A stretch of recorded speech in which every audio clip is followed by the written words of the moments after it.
Саба шерферлеріңіз хайырлы олсын, сайғылы достар.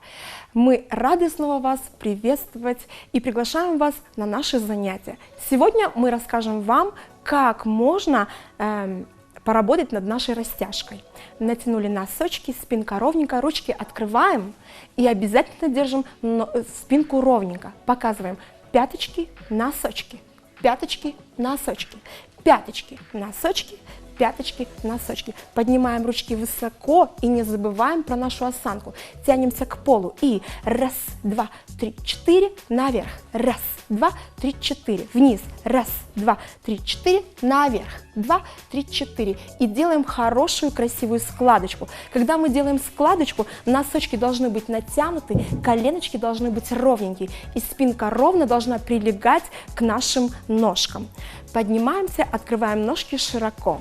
Когда мы открываем ножки, следите за тем, чтобы носочки были натянуты, коленочка была ровненько.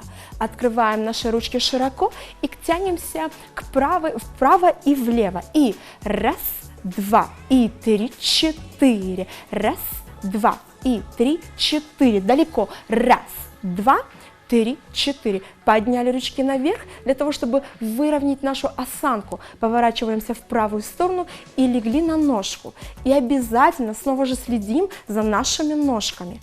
Поднимаем наши ручки, повернулись в левую сторону, легли красивенько. Хорошо. Поднимаемся, ручки наверх и животиком тянемся к полу. И не забываем про наши ноги. Молодцы. Поднимаемся. Собираем ножки в красивую бабочку.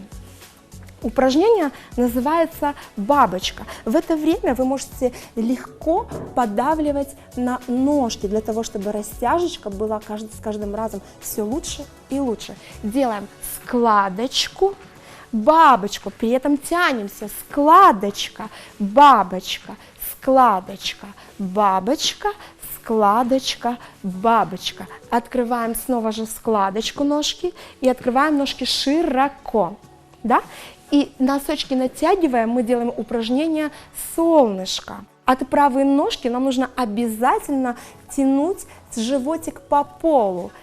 И приготовились. И раз, и два. 3, 4, раз и два, носочки тянем, раз и два, хвостик выше, раз и два, ножки шире. Еще раз мы садимся в бабочку, вытягиваем ручки наверх и животиком ложимся. Полежав так минут 10, мы переворачиваемся на животик и снова же собираем ножки в бабочку. Так, потихонечку, делая такие упражнения каждое утро, вы легко сможете растянуть своего ребенка на красивый шпагатик. Всего хорошего, будьте с нами!